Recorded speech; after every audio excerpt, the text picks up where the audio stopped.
oscuridad es cuando puede volver otra vez la luz.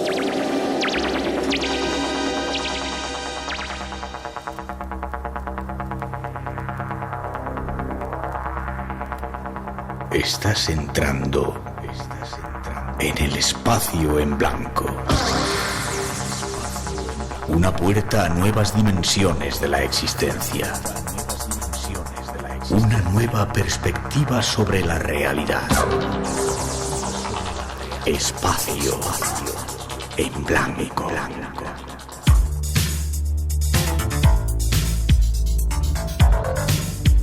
Una producción escrita y dirigida por Miguel. Espacio en blanco @rtv.es y además un número de WhatsApp que controla nuestro compañero Ramón Álvarez para vuestras notas de voz 633 50 50 11.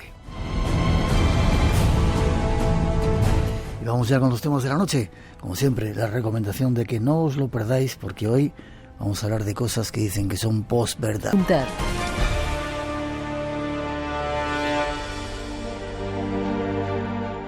Y habrá más, una incursión en los cielos, en el cine y en el interior de nuestra mente, para conocer extrañas premoniciones. Esta es la guía de viaje de este espacio que hoy más que nunca penetra en universos donde la realidad no es lo que parece.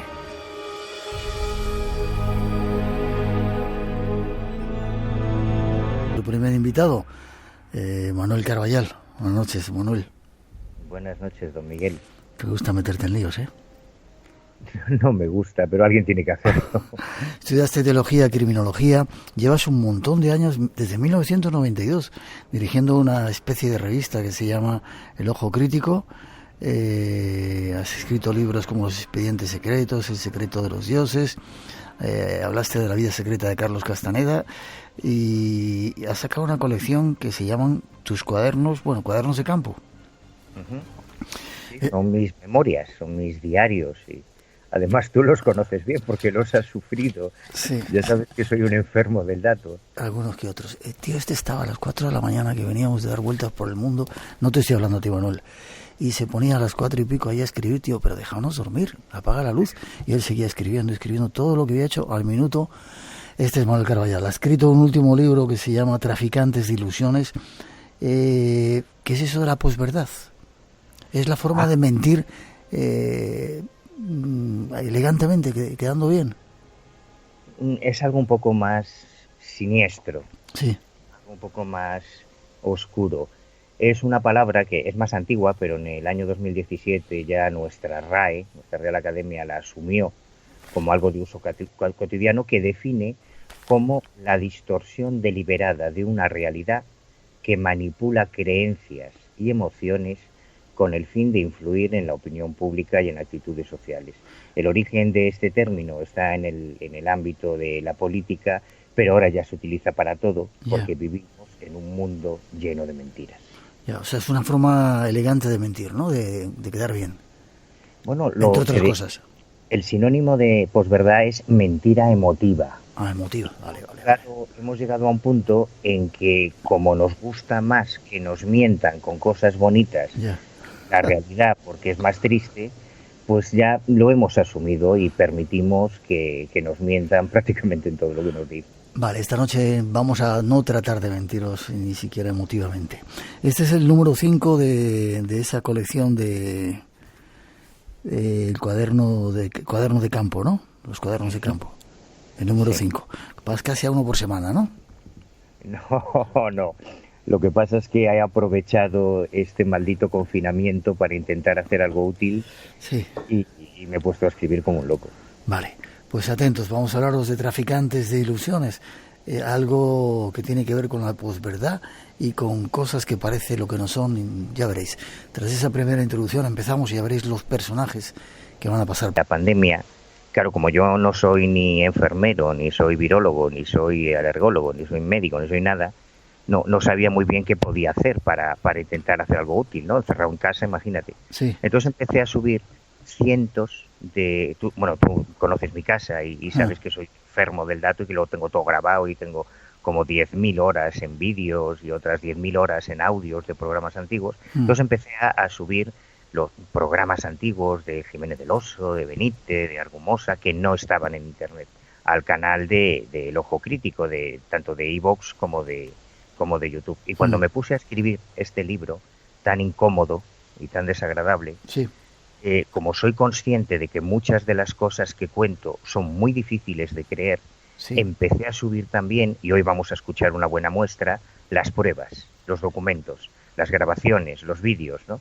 Así que no es lo que yo cuente, es que todo lo que vamos a decir está grabado, está documentado, se pueden ver los vídeos, los audios, o sea que no hace falta creer nada. Vale. Te mandan saludos desde Ecuador, desde Cuba, desde un montón de lugares, ¿vale? Guay. Llevas muchos años en este mundo. Hay mucho mangante, mucho sinvergüenza, mucho cantamañanas. No tantos, fíjate lo que te voy a decir, a pesar de lo que vamos a contar, no tantos como en otros campos. Lo que ocurre es que tú te acuerdas, por ejemplo, del tipo aquel, Paco Sanz, el hombre de los 2.000 tumores, que sacó tanto dinero diciendo que se moría de cáncer, que tenían que darle dinero, iban los famosos cantantes, actores pidiendo dinero para este tío y era todo mentira.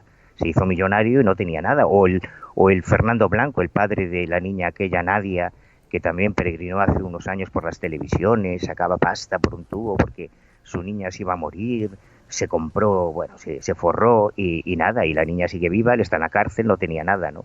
O acuérdate de las historias de lo que nos decían de que nos íbamos a forrar todos con las preferentes en el banco, que había que comprar preferentes, o el Fórum Filatélico, o los Seres de Andalucía, o yo qué sé, la Gürtel. O sea, nos miente, ni siquiera Milli Vanilli eran de verdad, o sea, movían el culo muy bien, eran muy guapos, pero no cantaban nada. Con esto te quiero decir que si se miente tanto en ámbitos como la política, el derecho, la medicina, donde hay que acreditar unos estudios, donde se supone que hay colegios profesionales, imagínate en el mundo del misterio, en que no hay que acreditar nada. Tú ahora dices que eres ufólogo, ¿y dónde has estudiado? ¿No? Es que he leído muchos libros de Benítez. O yo soy parapsicólogo, ¿y dónde te has titulado? No, es que leía mucho Karma 7 y yo soy vidente. ¿Y cómo lo demuestras? Es que me he comprado un tarot en el Carrefour, he puesto un anuncio en el ABC y me he montado una consulta. Entonces, si nos engañan tanto en otros temas que se supone más sólidos, en el mundo del misterio es mucho más fácil engañar. 2:18. Vamos a poner un poquito de música porque te estás acercando demasiado al micrófono, a ver si lo podemos solucionar, ¿vale?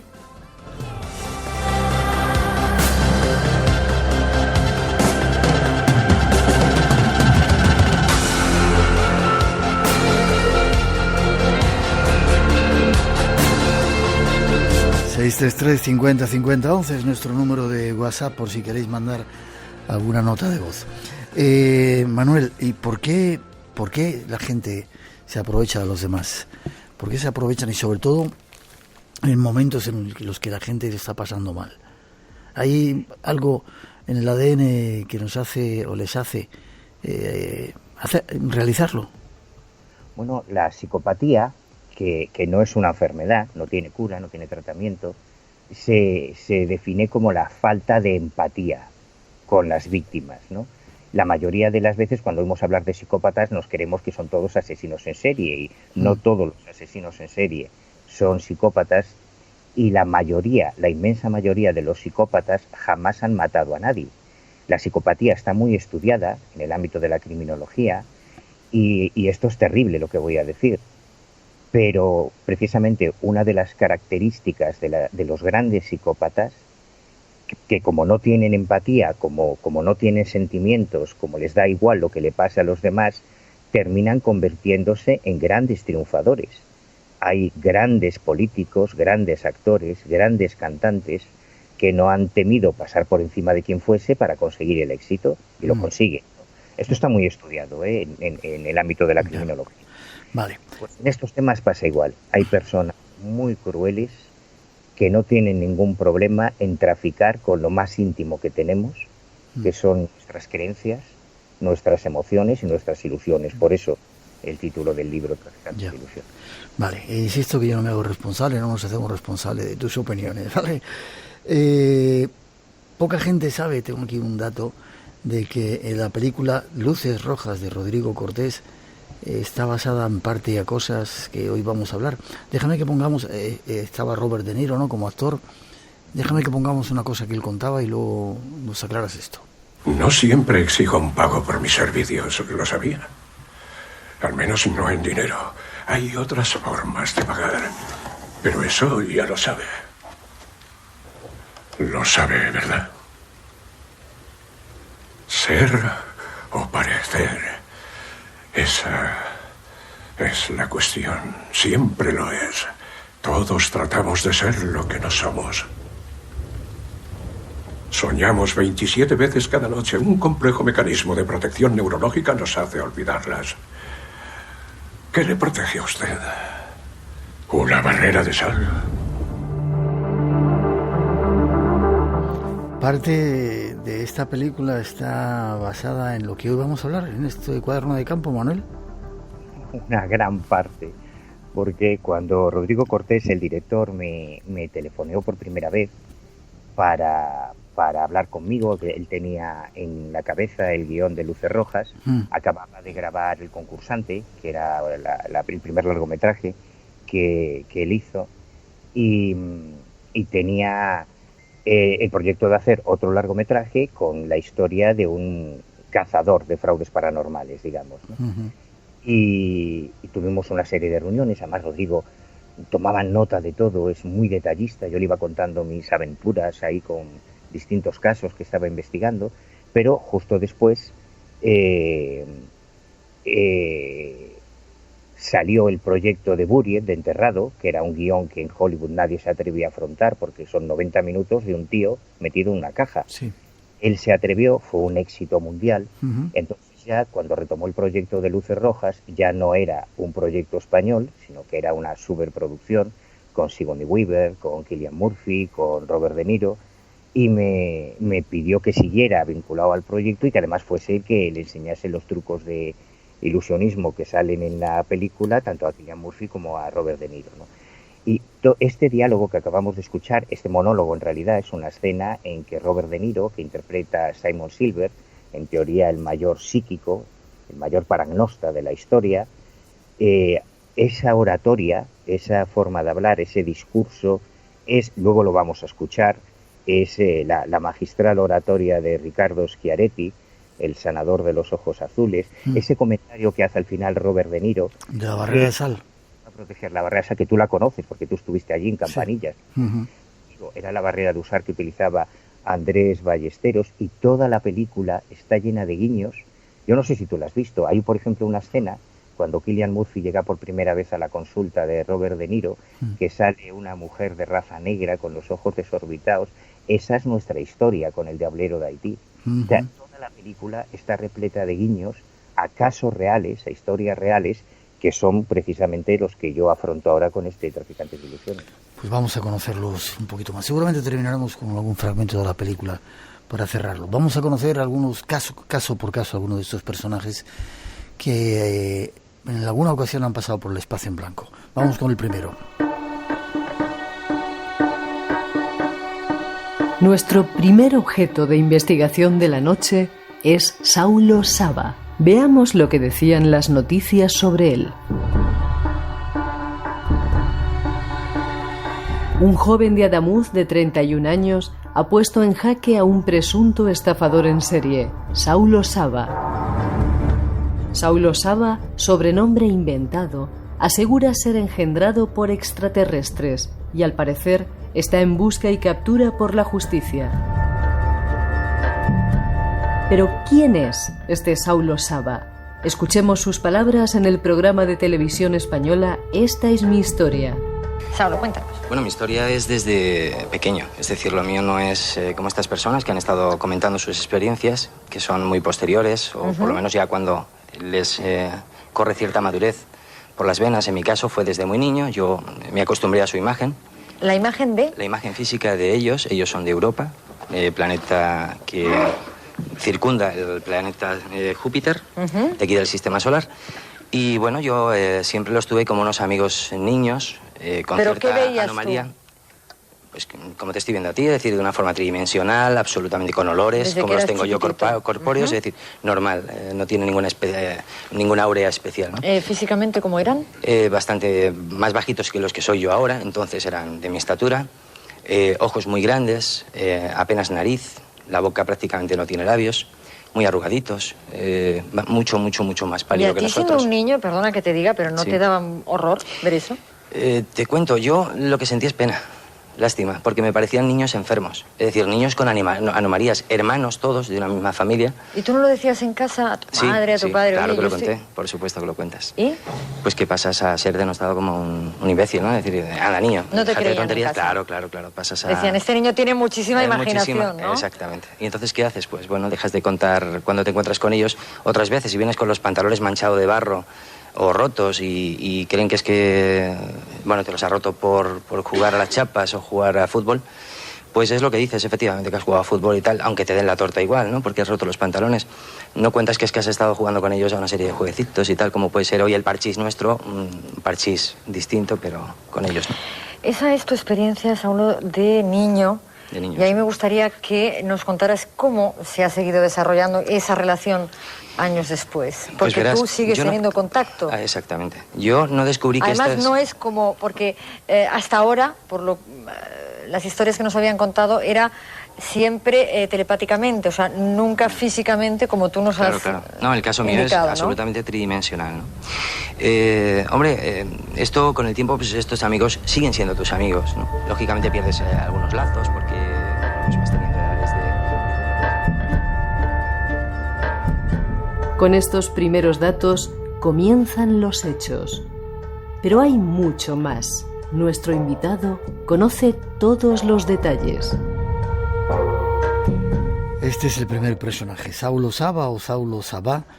Hemos puesto ahí unos cuantos primeras informaciones. Me gustaría que hicieras, si puedes, un extracto, si puede ser breve, de quién era este personaje, cuándo aparece y qué le ocurre. Estaba en contacto, decía, con seres extraterrestres e incluso él decía que era uno de ellos. Sí, bueno, un híbrido, Un híbrido. un mutante entre extraterrestre y humano. Saulo Sabá, la historia de Sabá, no aparece en Luces Rojas probablemente porque aunque yo lo conocí en su momento contigo, acuérdate, en el programa, David Cuevas, que no lo he dicho antes, y que fue otro de los asesores de Luces Rojas y también de Mergo, otra de las películas de Rodrigo Cortés, y que fue gracias a quien Rodrigo contactó conmigo, y además asesoró toda la parte bibliográfica y demás, tampoco conocía a Sabá. Sabá aparece en 1999 como un elefante en una cachorrería. Acuérdate, cuando hablamos del cuaderno de campo anterior, de Crimen, Ritual y Rito Criminal, te contaba que en 1999, con todo el miedo al cambio de milenio y a raíz del informe Mejido del FBI, todas las policías del mundo estaban muy inquietas por lo que podía pasar con el cambio del año 2000, con el cambio de siglo. Y entonces es cuando aparece Saulo Sabá. Aparece a través de la editorial Éride de Madrid. Él se pone en contacto con la editorial para proponerles la publicación de 12 libros que estarían inspirados en 12 carpetas que le habrían entregado los extraterrestres. Él tiene una serie de reuniones con Ángel Jiménez, el director de la editorial, y empieza a aparecer en programas de radio y de televisión de gran audiencia, como Crónicas Marcianas o como acabamos de verlo con Patricia, diciendo que él era un funcionario, y esto fue una cosa que a todos nos colapsó, porque en Petit Comité le hemos escuchado a él mismo decir que era funcionario. Él nos decía que era guardia civil. Entonces, Sí. Una historia tan espectacular como esta, en el mundo del misterio estamos acostumbrados a sobrevalorar los testimonios que vienen de policías, ¿no? Parece que si es policía, joder, pues ya es palabra de Dios. Entonces, que alguien que dice que es guardia civil, que tenía nóminas y demás, afirmarse esto era como más veraz, aunque hace unos días Carlos Bustos me decía que él había intentado contrastarlo y que no era cierto. Sin embargo, yo por un lado y Josep Guijarro por otro lo intentamos contrastar en su día, nos dijeron que sí, que él había hecho, en 1982 se creó un cuerpo que era la Guardia Auxiliar, donde los mozos podían hacer la mili. Él hizo el servicio militar en esa Guardia Auxiliar y esa era la plataforma para luego entrar directamente en la Academia de la Guardia Civil. Pero bueno, fuese o no fuese Guardia Civil, Era un tío guapo, era un tío de ojitos azules, con una melenita rubia, así muy crística, que hablaba muy bien, muy sereno, nunca perdía las formas, y empezó a frecuentar un montón de programas contando su historia. Su historia es que él había tenido un accidente en 1989 de tráfico, había ingresado en el hospital Nuestra Señora de Loreto muy grave, y allí es donde habrían reaparecido esos niños que él recordaba de su infancia, esos niños bajitos, cabezones, arrugados, que él ahora ya identificaba como extraterrestres y que lo habían curado milagrosamente. Y decía otra cosa muy inteligente, porque el tío era muy hábil, decía que 53 días antes de su nacimiento, el 3 de junio de 1967, como si fuese su propia estrella de Belén, que anunciaba el nacimiento de un nuevo Mesías, se habría producido un avistamiento ovni en Villafranca de los Barrios y que eso se podía comprobar. Y efectivamente yo lo comprobé. Yo me fui a los archivos y flipé cuando me encuentro un expediente ovni de los desclasificados por el Ejército del Aire, de los más sólidos, de los más interesantes, porque son 2 cazas militares, una detección en radar, el avistamiento es diurno y es uno de los poquísimos casos desclasificados por el Ejército del Aire español en que hay una foto del objeto en la pantalla de radar. Entonces, caray, parecía todo muy convincente. Él contaba una historia, no me quiero enrollar mucho, con todas esas carpetas que habrían sido escritas en un papel que no era de este mundo, un papel extraterrestre. Y recordara, bueno, él decía que había estado en Júpiter. Déjame que escuchemos. Hemos quitado, Manuel nos ha pasado un montón de testimonios de Ángel Jiménez, que era o fue su editor, montones de testimonios, pero por falta de tiempo vamos a quitar algunos, lo podéis encontrar en el libro Traficantes de Ilusiones, pero sí quiero escuchar cuando estaba de viaje, creo que en un planeta, ya veréis lo que cuenta. Y desde luego en el interior, para que te hagas una idea del hielo, por así decirlo, hay una caverna enorme, unas cavernas. Concretamente yo estuve en una de las ciudades donde está totalmente debajo del hielo y hacia afuera lo que tienen es unas vías de comunicación con unas tuberías enormes que pueden medir desde los 15 metros hasta incluso los 15 kilómetros. Te estoy hablando a grosso modo, es decir, anchísimas, que comunicaban poblaciones unas con otras y, en fin, la verdad es que había un mar tremendo, que por cierto es muy curioso, porque en una de las partes, por ejemplo, estaba oleando muchísimo y además de una forma casi brutal, y en cambio por otra parte estaba muy calmada. Yo me imagino que esto es por la influencia que pudiera causar los distintos satélites de Júpiter y el propio Júpiter. Y bueno, pues no sé, de alguna forma el oleaje era muy extraño en ese sentido. Déjame ser un poquito abogado del diablo. Dime. Porque si yo soy un turista de Júpiter, tengo una tentación casi irreprimible de llevarme un souvenir de allí. ¿No cogiste nada? Yo cogí cosas y no solo eso, hice fotos, yo me llevé la cámara. O sea, fotos. ¿tú tienes fotos de Europa? Sí, yo tengo fotos de Europa y de mis amigos en Europa. Y teniendo un testimonio tan importante como este, ¿cómo que no lo has dado al mundo? Pues de la misma forma que no he dado los documentos. Qué curioso lo que cuenta. Qué detalles da con Josep Guijarro, la forma de hablar, cómo era el mar, estuvo en Europa, se llevó la cámara. Cuando uno se va de viaje se lleva las cámaras, claro. Por lo menos tú lo haces. Y no está extraordinario, quiero decir, hay en la historia de la ufología, todos sabemos, tú lo sabes bien, hay montones de personas que aseguran haber estado en otros planetas, contactados, desde George Adamski, que decía que estuvo en Marte, a Sixto Paz, que decía que estuvo en Ganímedes, que además está pegado a Europa. Los dos son satélites de Júpiter, o sea que eran vecinos, los marcianos del uno y del otro. Sí. Pero él iba un poco más allá, él siempre subía la apuesta. Saulo decía, no, yo estuve allí como Sixto, pero es que yo me llevé una cámara y me traje pruebas. El problema era que cuando le pedías ver esas pruebas, decía que no podía enseñarlas, esto es muy inteligente también, porque su revelación era tan revolucionaria que tenía detrás que le perseguían. Él sabía que tanto el CSIC, lo que era el Servicio de Inteligencia Español de la época, lo que ahora es el CNI, y el Servicio Secreto Vaticano le iban detrás. Y no mentía del todo, porque es cierto que alguien le iba detrás, luego contaremos quién, pero no era el CSIC ni era el Servicio Secreto Vaticano. Vale. Escribió algunos libros, como Tu voluntad y no la mía, que llamó mucho la atención a su editor. Parecía que era algo así súper increíble, y luego daba algunos detalles, estuvo en el espacio en blanco y dijo que iba a haber un contacto en Atlisco, en México, en las faldas del Popocatépetl. ¿Te acuerdas? Claro que me acuerdo, cómo no acordarme. Efectivamente, eso fue una audacia muy inteligente también. Te explico por qué. Porque si alguien quiere anunciar que se va a ver un ovni, además yo recuerdo con una bronca que tuvisteis, tú le mencionas, es que es como si dices que se va a ver un ovni en Canarias. Claro que se va a ver es que se ven siempre. No, eso no tiene nada de mérito. Pero es que los volcanes, hay una historia muy bonita, una de las páginas de la ufología más desconocida, que es que en los años 70 un físico americano, Michael Persinger, se puso a estudiar la correlación entre avistamientos ovni y movimientos sísmicos. Sí. Porque es cierto que hay una gran casuística. Hay mucha gente que en un movimiento sísmico dice, se han visto ovnis. Es verdad, ocurre.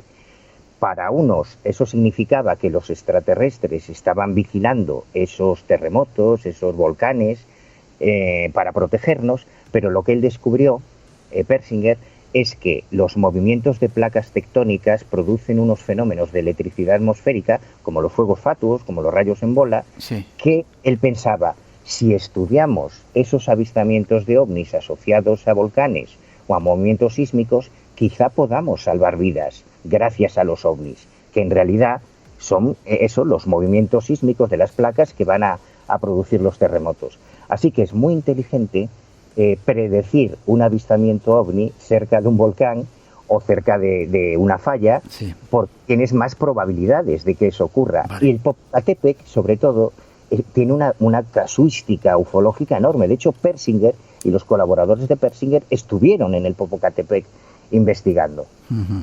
Él anunció el 27 de noviembre del 2000, Sí. todos estábamos pendientes de lo que iba a ocurrir. Mandamos incluso un equipo, nosotros no pudimos ir personalmente a México, nos interesaba mucho la historia, pero mandamos un equipo y yo creo que decías que era la primera vez que me habías visto enfadado. Tan cabreado, sí, Miguel. Yo te conozco hace muchos años y fue la primera vez que te vi reaccionar así. Déjame que lo pongamos, si no te importa, ese corte que nos has traído. Después de toda la historia de haber dicho la profecía, yo voy a ir allí al volcán, voy a estar allí, se va a ver un ovni, va a ser la prueba definitiva de lo que yo cuento, vino al programa y sobre todo la manera que tenía de aguantar la bronca que le echamos. Escuchad. Ocurrido. Día 27 de noviembre era la cita que tú nos habías dado como una prueba, una gran prueba de esos seres extraterrestres, espera que haga un resumen, que iban de alguna forma a demostrar que era verdad lo que estabas contando, ¿cierto? Ciertamente. Y que todo iba a ocurrir en Atlisco, en México, donde iba a venir una nave que iba a poder ser vista, una nave espacial extraterrestre, que iba a poder ser vista por toda la gente que allí estuviera, incluso filmada por cámaras de televisión, y de donde iba a bajar un ser extraterrestre también, que iba de alguna manera a decir que era cierto o a corroborar que era cierto todo lo que tú contabas. Ciertamente, así, por supuesto. ¿Qué ha ocurrido? Hoy es viernes, han pasado unos cuantos días, ¿qué ha ocurrido? Bueno, pues Miguel, yo tenía un problema de extrema gravedad aquí en España antes de avisar del encuentro concreto que se ha producido y lógicamente yo estaba expectante también entre lo uno y lo otro, no obstante, aunque me consta que ellos, y con toda seguridad, ciertamente han estado allí en Atlisco, el hecho de que yo no vaya no implica que ciertamente no se vaya a producir el encuentro. Pero Saulo, espera. Yo tengo que defender a nuestros oyentes, sabes que aquí somos muy respetuosos, hemos sido respetuosos contigo, hemos querido la historia. Es una ciudad así. Es decir, nos estás contando que ellos han estado ahí, pero tú no has estado. Eso no hay quien se lo trague ya, ¿no? ¿No crees? No, vamos a ver, Miguel. Lo uno no quita lo otro, vamos a ver. El hecho de que yo no esté allí no implica que ellos no vayan a ir. Es como si yo te digo mañana que en Sevilla me voy a encontrar con, no sé, contigo, ¿no? Y tú vas allí, el hecho de que yo no vaya no implica que tú no vayas a esperarme a mí. Sí, pero no era un contacto extraterrestre normal, sino que era un contacto extraterrestre que servía para demostrar que tu historia era cierta. Vamos a ver, yo conté que ellos vienen de forma fehaciente, que corroborará mi historia, el hecho de que ellos vendrán, así es. lógicamente, uno de ellos... Sí, iba a bajar en esa nave, que no hemos visto nada, no ha ocurrido nada. Nuestros compañeros en México todavía no nos han dado todas las informaciones, nos han dicho que no habían podido captar nada, que no había pasado nada. Bien. Espera, para ser más serios vamos a intentar acabar de conectar con ellos, si podemos en este programa, si no en el siguiente, para que nos cuenten lo que ya ocurrió, porque hay un equipo nuestro desplazado a la zona.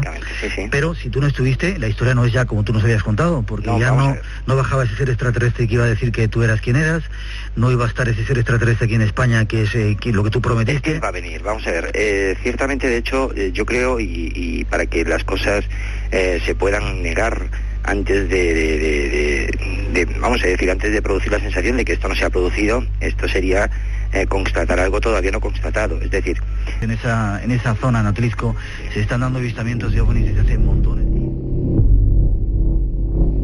Espacio en Blanco, en Radio Nacional, con Miguel Blanco.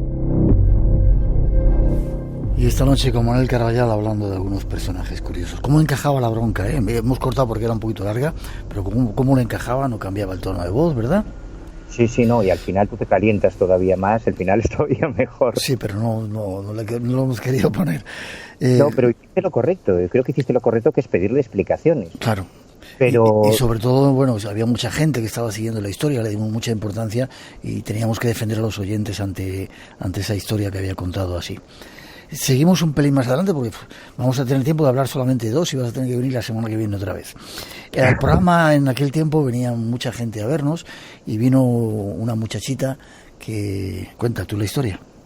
Sí, era una chica, Luisa, y yo no sé si tú te acuerdas bien de ella, yo me acuerdo perfectamente, era muy alegre, muy extrovertida, rubita, de unos ojos azules preciosos, siempre sonriente.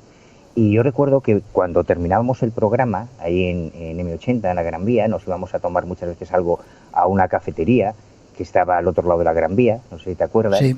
Aquella noche que estaba Saulo, la noche en que Saulo conoció a Luisa y Luisa conoció a Saulo en el programa, se vino con nosotros. Y yo recuerdo estar toda la noche observándole y cómo el tío no cambiaba la impostación de la voz, no perdía los papeles en ningún momento, no se relajaba.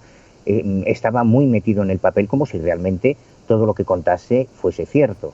A pesar del fracaso del Popocatépetl, eso no afectó en nada su trayectoria. Él continuó dando conferencias, yendo a programas de radio y de televisión, y en febrero de 2001 Editorial Éride publica su segundo libro, es la segunda carpeta que le habían entregado los extraterrestres, En el principio era Dios, que ya aparece con un prólogo de Josep Guijarro. Porque Josep fue el que retomó la investigación en ese momento, hizo la mejor investigación que se podía hacer hasta donde dejaba Saulo, llevándolo a psicólogos, haciéndole pruebas médicas y demás, y de repente, en ese momento, Saulo Sabá desaparece. Pero desaparece como si hubiese sido abducido. Sí. Lo curioso, él deja a su esposa, Elvira, a la que le dedica el primer libro, deja a su familia, a sus hermanos, a sus padres, deja una academia, la Academia Quórum, que había abierto en Alcalá de Henares, precisamente con el reclamo de que el director de la academia era funcionario, era guardia civil, y garantizando a los estudiantes que podían convertirse en funcionarios en muy poco tiempo, y Saulo Sabá desaparece durante 17 años. Vale, en ese tiempo comenzábamos un poco este módulo diciendo que un joven de Adamuz le presenta una denuncia contra él porque hay un montón de historias raras ahí. Tú lo recuperas cuando ocurre esto. Déjame que lo escuchemos. Hola, buenas noches. Buenas noches. ¿Quién eres? Soy María Luisa, pero mi nombre artístico es Everything. Porque soy todo, soy Everything. Ah, muy bien. Yo sé imitar todas las voces. ¿Pero cuántas voces sabes imitar? Digo, todas. No me he dedicado profesionalmente así a decir porque me quedé embarazada y ya empecé a crear hijos. Y tengo 5 hijos. Una locura total. Y les hago todas las canciones perfectamente perfecto, o sea, lo calco. Se quedan rayados porque de repente pues es como si me hubiera poseído el personaje que están viendo en la tele, ¿no? Mickey Mouse o lo que sea. Me dicen, mamá, tú eres la mejor. Es que eres la mejor. Imitas todas las voces, todas. Es que no he visto ninguna que no sepas imitar. Yo lo que soy ahora mismo es gracias a mi marido. Él me ha dado la autoestima, la confianza, la seguridad en mí misma y el valor para presentarme a esto. Yo lo que quiero es que me escuchen, que me den la oportunidad de mostrarme, que les va a encantar. Tú estás viendo esto en la tele y de repente descubres que claro, reconozco a Luisa, que desapareció misteriosamente al mismo tiempo que Saulo, y cuando aparece su marido con Santi Millán, acompañando en esa primera intervención, esto es de enero de 2018, reconozco a Saulo Sabá, totalmente cambiado, se había perdido el pelo, llevaba gafas, se había quitado la barba, pero su voz es la misma y era él. Y entonces es cuando yo decido reabrir el caso. En esa primera intervención en el programa Got Talent, Luisa convence al jurado, a Risto Mejide, a Edurne, a Jorge Javier Vázquez y a Eva H. para volver al programa. Pasa la primera clasificación, digamos, pero en la segunda intervención Saulo ya no aparece con ella, ya no la está acompañando. Tardé unos meses en averiguar por qué. Sí. Porque cuando reabro el caso me voy a hablar con el editor, me voy a hablar con Josep, vuelvo a seguir toda la pista y descubro el nombre real de Saulo Sabá. Y cuando ya no buscas a Saulo Sabá, que había desaparecido en 2001, y empiezas a buscar al nombre real que se ocultaba detrás, a Francisco Javier, me encuentro con toda una biografía delictiva terrible, con la tremenda verdad que había detrás de este híbrido extraterrestre, que es que era un estafador en serie. Cuando él decía que le perseguían, es verdad que le estaban persiguiendo, pero no era el CSIC ni era el Servicio Secreto Vaticano, sino era la policía, porque ya se había cursado la primera orden de búsqueda y captura por una estafa en el centro de oposiciones Quórum de San Fernando de Henares, de Henares. Él se largó dejando a su socia con todo el marronazo, le pedían 5 años de cárcel por todas las denuncias, y a partir de ahí él se va a Francia, después vuelve a España, empieza a pegar saltos, se va a Alicante, está en las Islas Baleares, finalmente termina en Málaga, creando todo tipo de negocios para estafar, crear redes sociales, y uno de los testimonios que recopilé es el de una de las víctimas cuando Saulo Sabá comienza a vender iPhones a través de eBay. Sí. Uno de los estafados tiene la iniciativa. Normalmente la gente cuando te estafan dices, joder, qué mala suerte, y lo dejas ahí, ¿no?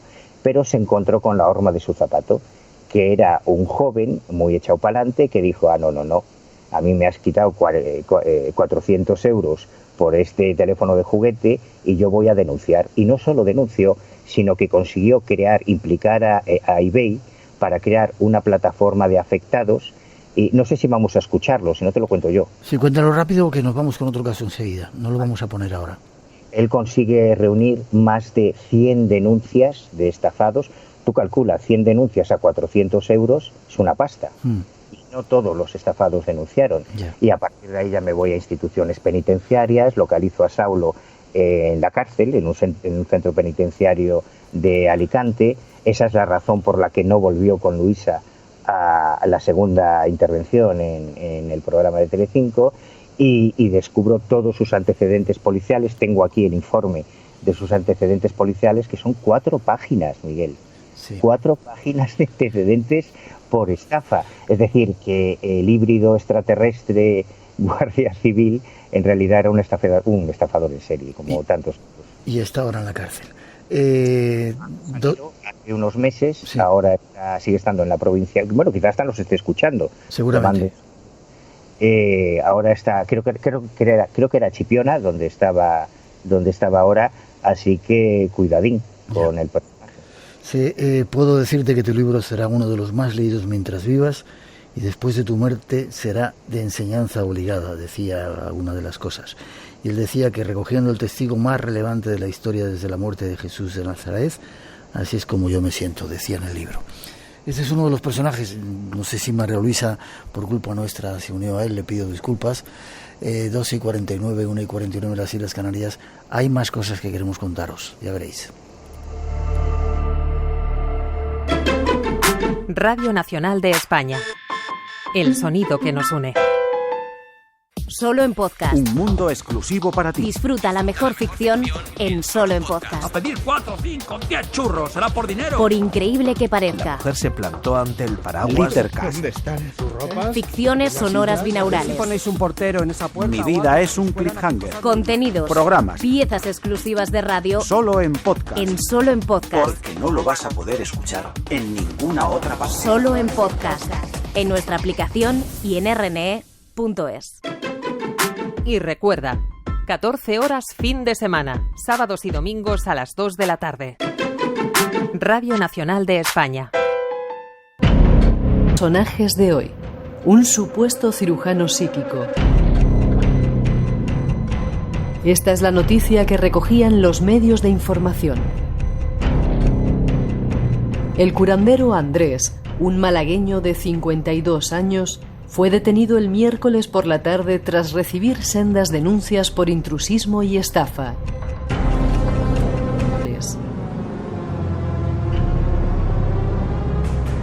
Andrés B.L.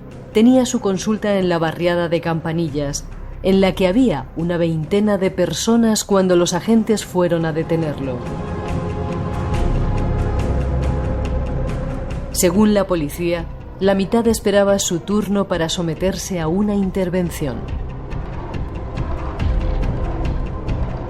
El curandero fue sorprendido cuando supuestamente iba a extirpar un tumor en los testículos de un paciente. Su consulta fue visitada por un equipo de televisión. Será la primera vez que nuestras cámaras entren en el quirófano del cirujano psíquico. En la puerta nos recibe su mujer. Nuestro enfermo tiene que esperar antes de ser atendido por el curandero. Son las 7 de la tarde y la consulta está completamente llena. Después de una hora, nuestro equipo sigue esperando. Ya es de noche y la sala sigue estando repleta de pacientes. Minutos más tarde, la mujer del curandero les hace pasar. El quirófano está situado detrás de una cortina al final del pasillo. En la puerta les espera el curandero. Les obligan a apagar el móvil y a quitarse los zapatos. Todavía tendrán que esperar unos minutos mientras el curandero purifica el quirófano. En el suelo hay una línea de sal que marca el territorio purificado. Nadie excepto el curandero y el enfermo pueden cruzarla. Así actuaba el cirujano psíquico de Campanillas. Conozcamos algo más de su historia. Ha recogido lo mejor de cada casa, ¿eh? Ahí estaba esa barrera de sal de la cual hablaba Robert De Niro en la película. Brevemente, porque si no vas a tener que estar 3 días con nosotros, cirujano de Campanillas, el único cirujano psíquico de España. Vas a conocerle, vamos a conocerle. ¿Sabes lo que me dio pena? Lo cuento a nuestros oyentes. ¿Me escuchas, Manuel? Sí, te escucho. ¿Sabes lo que me dio pena? ¿Qué? Mucha pena. ¿Te acuerdas que nos invitaba a cenar y nos daba parte de los mejores huevos fritos que yo he comido en mi vida? Y le decíamos, como nos estés engañando, te vas a enterar. Y él decía que no, nos seguía dando huevos fritos y al final, ¿qué pasó? ¿Qué ocurría con él?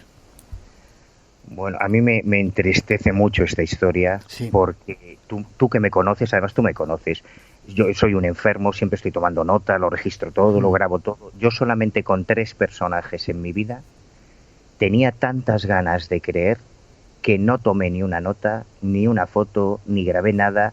Fueron con Castaneda, cuando lo conocí, con Luis Antonio Gasparetto, el medium brasileño, sí. Y con Andrés. Cuando apareció el caso de Andrés, era tan espectacular lo que contaban que, te juro, de verdad, yo tenía la esperanza de que por fin teníamos la posibilidad de demostrar que todo esto es real, que hay un tío que se salta a la torera, las leyes de la física, que todo lo que contamos sobre el más allá, sobre otras formas de vida, podía demostrarse. Entonces, yo la investigación la he vivido en 3 etapas. Yo en una primera etapa fui a Campanillas muy creyente, con muchas ganas de creer que aquello era real. Después hubo una segunda etapa en que, yo soy ilusionista, yo todo lo que le veía hacer, te lo comentaba a ti, yo lo podía replicar con truco, pero eso no significa que sea truco, que yo pueda hacer algo con truco, no demuestra que sea truco, hay que ser más exigente, ¿no? Y hubo una tercera etapa, que es cuando ya nos metemos en serio en la investigación, en la que yo me voy 3 meses, me planto en Campanillas para seguir todas las operaciones que él me permitía, me tiraba horas y horas en la sala de espera, escuchando a los pacientes contar.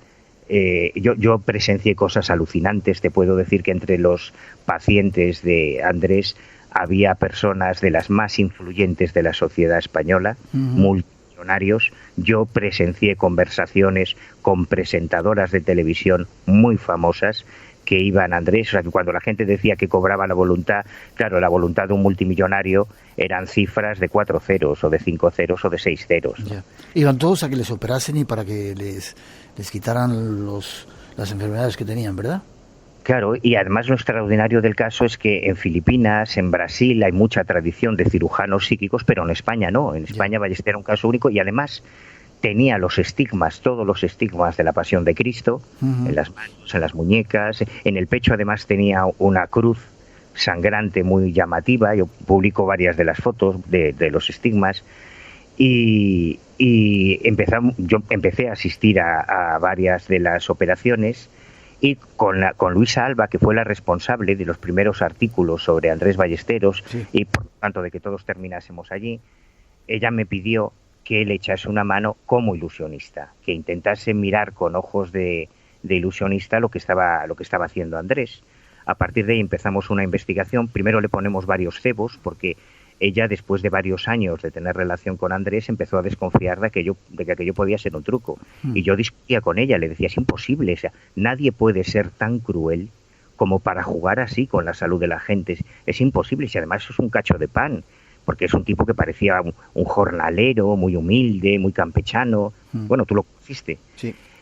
Y empezamos primero, resumiendo mucho, empezamos a meterle falsos enfermos, es decir, llevábamos a un tío que no tenía nada, para que le dijese a Andrés que tenía un tumor y Andrés le extirpaba el tumor. Claro, entonces viene la fase de la autojustificación del creyente. Bueno, a lo mejor es que realmente tenía un tumor y él no lo sabía. No lo sabía, claro. Y Andrés le ha curado. Entonces empezamos a rizar el rizo. Primero, tengo aquí todos los informes médicos. Llevábamos al falso paciente a un médico para que le hiciese un chequeo, contrastase que no tenía ningún tipo de enfermedad. Sin embargo, Andrés seguía operándolo de esa enfermedad ficticia. Y ya el colmo, y esto es un poco al modo variano, fue llevar a un chico travestido, disfrazado de chica, para que le operase de los ovarios. Y le operó de los ovarios. A partir de ahí ya dijimos, bueno, esto ya hay que enfocarlo de otra manera.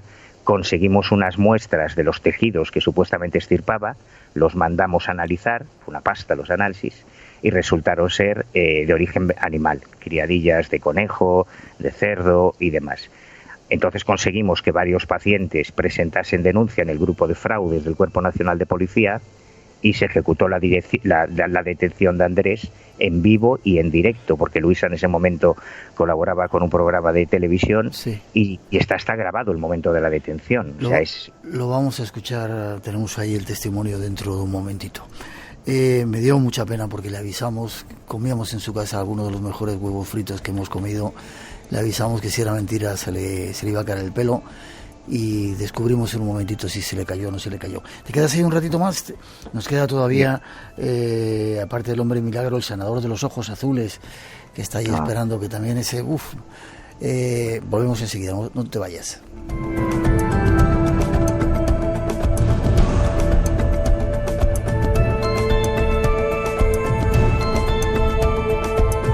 Hemos de hacer una pausa, lleguen las noticias de las 3, nuestros compañeros José Luis Aragón y Carlos Toral nos van a poner al día de toda la actualidad y nosotros regresamos. Nos quedan todavía algunos casos que queremos contaros de individuos extraños y curiosos que a veces son traficantes de ilusiones, se aprovechan de los demás y luego otro montón de asuntos. Nos veremos a los cielos para hablar de algunos misterios y algo más.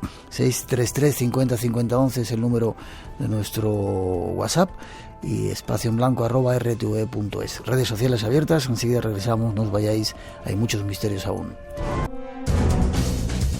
3 y 6, 2 y 6 en las Islas Canarias se abre de nuevo el Espacio en Blanco, aquí en tu casa, en la casa de la radio, en Radio Nacional, programas especiales con diferentes temas que solamente aquí podrás escuchar.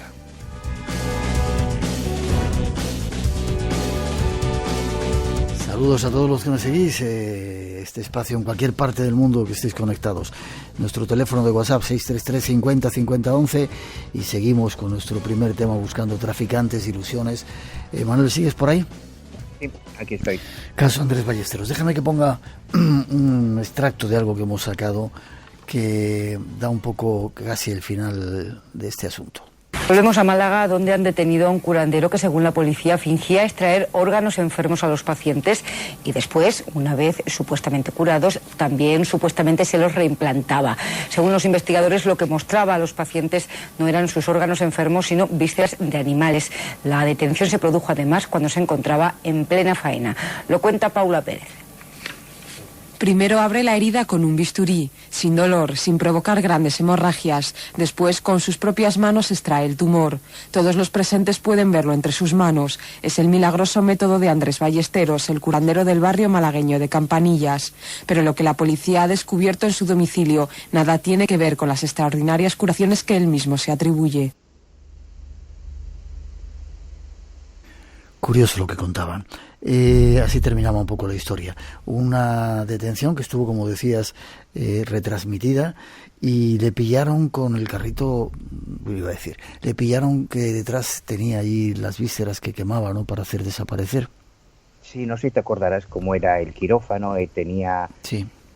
La mesa al fondo, la camilla donde operaba, estaba rodeada por esa línea de sal que impedía, además era muy inteligente también, porque en la sala de espera había unos carteles que ponían que, claro, como ahí se desencadenaban energías sobrenaturales, que Andrés nos hacía responsable de lo que le pudiese ocurrir al acompañante del enfermo, con lo cual la mitad se quedaba fuera, decía, ostras, no voy a entrar ahí por si acaso, ¿no? Cualquiera. Le daba una intimidad para poder hacer las cosas que él quería. Y cuando llega la policía, además esto no se sabe, precisamente el enfermo que estaba operando era un médico gaditano, que era uno de nuestros cebos, que era médico, y que permaneció en la camilla hasta que llegó la policía para poder registrar todo el momento de la detención.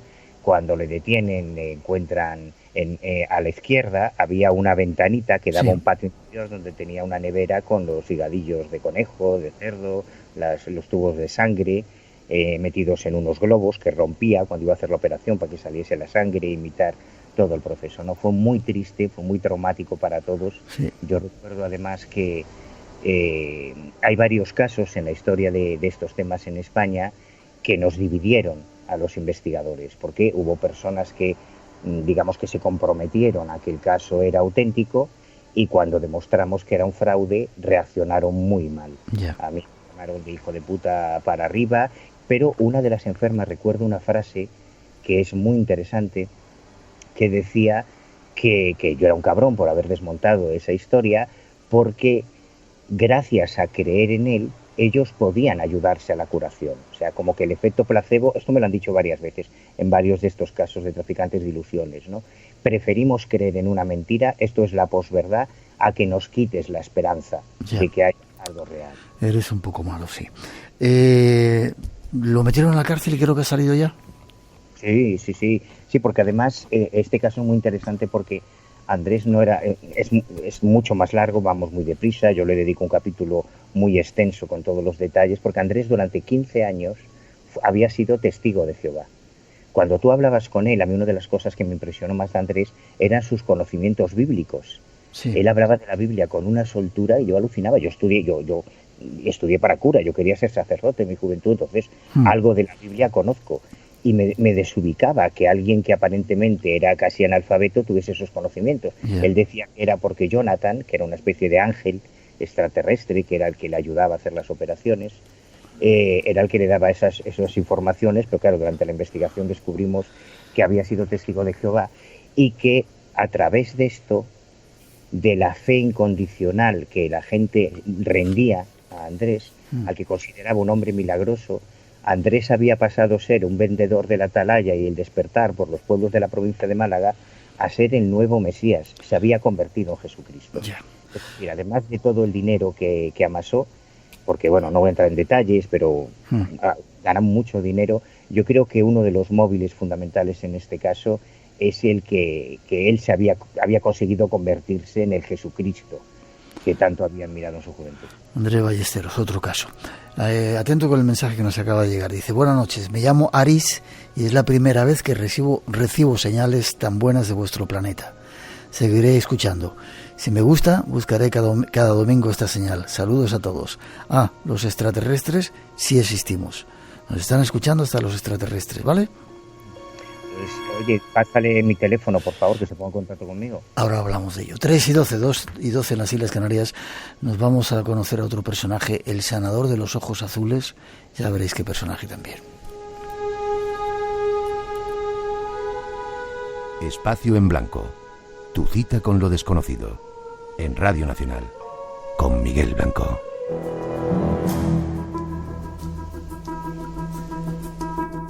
Un nuevo caso. Ricardo Schiaretti. ¿Quién es Ricardo Schiaretti? Ricardo Schiaretti es una persona común. No hay mucho para decir de Ricardo Schiaretti, y hay mucho. Pero no hay mucho para decir de Ricardo y hay mucho para decir del personaje. En verdad no hay un personaje.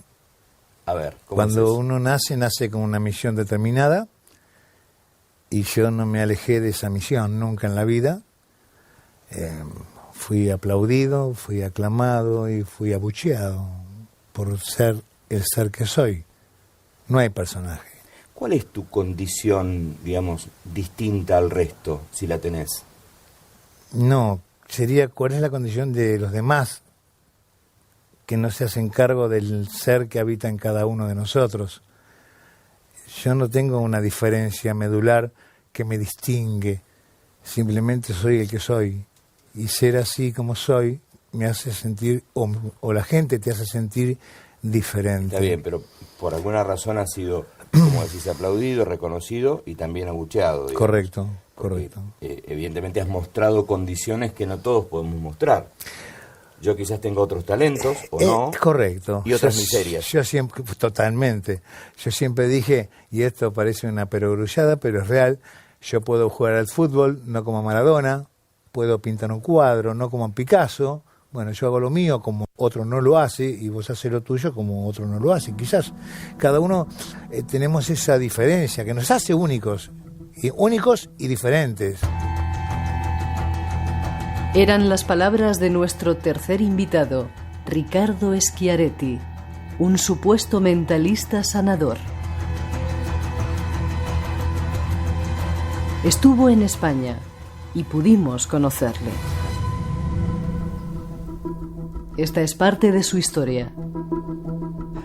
Otro, quizá el último personaje que nos dé tiempo a analizar esta noche.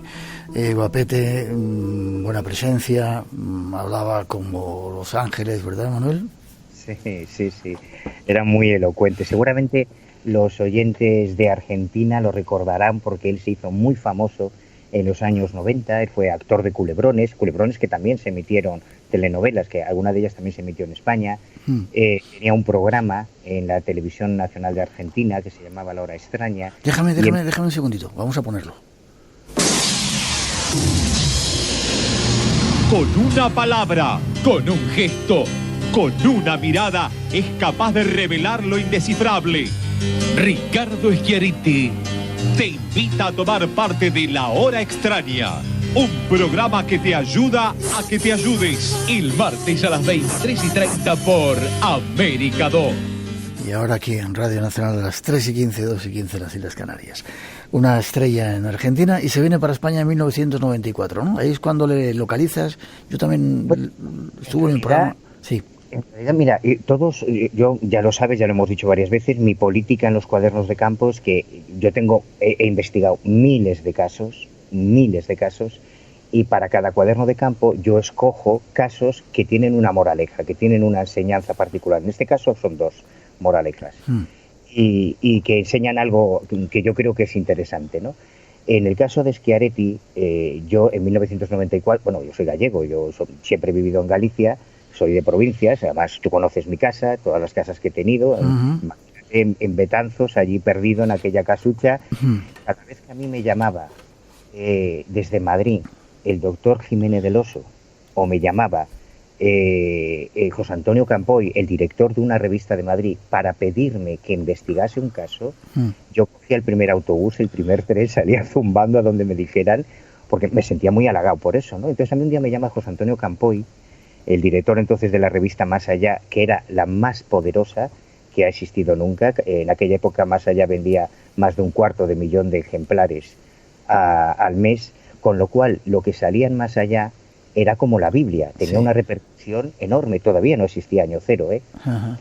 Entonces, cuando me llama Campoy, yo, claro, para mí, llegar hasta la redacción de Más Allá, en el Plantío, en Majadahonda, era como hacer la peregrinación a la Meca, o el Camino de Santiago, porque me tenía que coger un tren hasta Madrid, de Madrid cogerme un metro hasta el intercambiador de Moncloa, ahí coger un autobús hasta el Plantío, y ya desde la parada había un trecho andando hasta la redacción. Pero Campoy me había dicho que no comentase nada, que este era un tema muy sensible, muy delicado, y que quería verme en persona. Entonces, cuando yo entro en su despacho, además recuerdo que cuando llegué a la redacción, a mis amigos de la redacción, a Javier Sierra, a Concha Labarta, les sorprendió verme entrar, pues, sin haberles avisado, ¿no? Porque ellos tampoco sabían qué es lo que quería Campoy, lo cual ya pues te pone un poco en alerta. Entonces Campoy lo que me cuenta es que Schiaretti había aterrizado en España. Fíjate qué inteligente el tío, se había ido primero a Marbella. En Marbella había conseguido un programa en la televisión de Marbella. Claro, él era consciente de que en Puerto Banús es donde estaba la florinata de la sociedad, de la jet set española. Ahí consiguió una primera cartera de clientes que fueron su plataforma para llegar a Madrid. En Madrid alquiló un dúplex en plena Castellana, en el complejo Azca. Unas oficinas pues tampoco eran baratas, y empezó a aparecer en todos los programas nacionales. En Esta noche cruzamos el Mississippi, de Pepe Navarro, en El gran juego de la Oca, de Emilio Aragón, Fuerzas ocultas, que era el programa que había entonces dedicado a estos temas. ¿Aguantas un poquito y ponemos la presentación que le hacen en Fuerzas ocultas? Perfecto, porque es muy buena. Sí. Vamos a escucharlo.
Ahí está la presentación que le hacían. Me dice Rosa, nuestra compañera que está atendiendo en las redes sociales, que sigue siendo muy activo Ricardo Schiaretti en redes sociales, es decir, que está por ahí, igual nos está escuchando.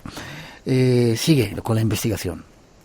Sí, bueno, ahora es activo, pero nada, está retirado, está haciendo un programa, tiene un canal de YouTube con su hijo, y le hizo mucho daño lo que pasó en España. Cuando los caminos se encontraron, sí, porque Campoy lo que me cuenta es que Schiaretti, que ya ves que se le presentaba como una estrella, le había hecho una propuesta económica muy generosa Más Allá para una campaña de publicidad, presentándolo como el psíquico más importante de todos los tiempos, ¿no? O sea, él pretendía que Uri Geller a su lado era un aprendiz. Yeah. O sea, él era, vamos, el number one. Y Campoy, y a mí esto me parece una lección de consecuencia dentro del periodismo del misterio que no he vuelto a ver, no estaba tranquilo. Él entendía que para sus editores era una oferta generosa, una oferta muy generosa, pero él no quería ser cómplice si aquello no era real. Entonces primero envió a los dos, a Arsenio y a Monsa, los responsables del departamento comercial, para que vieran este tío si realmente era serio. Y ellos volvieron muy impresionados, porque les adivinaba todo, porque adivinaba... No es que te dijese, veo un accidente de coche. No, daba nombres, fechas, apellidos, cosas concretas, ¿no? Envió después a Javier Sierra, recuerdo, que es uno de los tíos más inteligentes que yo he conocido, pero no es ilusionista. Entonces es normal. Y como todavía no estaba convencido, es cuando me llama a mí, porque yo ya había publicado entonces varios artículos sobre fraudes paranormales, sobre ilusionismo, falsos mediums y demás, y me pedía que yo me ocupase de esta historia. Entonces, bueno, preparamos una coartada, yo iba a ser el fotógrafo que iba a hacer las fotos para ilustrar la entrevista, me da un dossier con toda la información que tenía sobre Schiaretti y establece una cita con Schiaretti en ese dúplex que tenía en el complejo de oficinas de Azca, en la Castellana. ¿Y qué pasa allí? Yo recuerdo que cuando llegó allí primero estaba su representante, que hablaba de Schiaretti como si fuese Jesucristo, como un ser de otro mundo, con unos poderes extraordinarios y demás. Resumo mucho porque la historia es más larga. Finalmente puedo sentarme con él. Ya, ¿el qué hacía? ¿Adivinaba el pensamiento o también sanaba incluso? Claro, no, él era sanador fundamentalmente, pero decía que lo conocía todo. Mira, fíjate, la primera frase que me dice Schiaretti, recuerdo que estaba esperando en un pequeño recibidor que tenían allí en la oficina. La representante me dio un book de fotos, que claro, era el book de fotos de una estrella de cine, con unas fotos de estudio muy bien hechas. Era un tío muy guapete además, buena presencia, ¿verdad? Sí, explotando muy bien sus encantos, y de repente baja por unas escaleras Ricardo, y lo primero que dice es: yo soy Ricardo Schiaretti, el mismo que viste y calza. Que recuerdo que la frase se me quedó grabada, y yo iba a presentarme, iba a decirle, pues yo soy Manuel, vengo de la revista Más Allá, y me dice: che, no tenés que decirme nada, yo lo sé todo de ti, porque yo solo con mirarte puedo acceder a tu alma y puedo conocer todo de ti. Y claro, vaya, tontería, ¿no? Si es el psíquico más grande del mundo, no hace falta que... Déjame que ponga un poquito de música para pensar esta historia.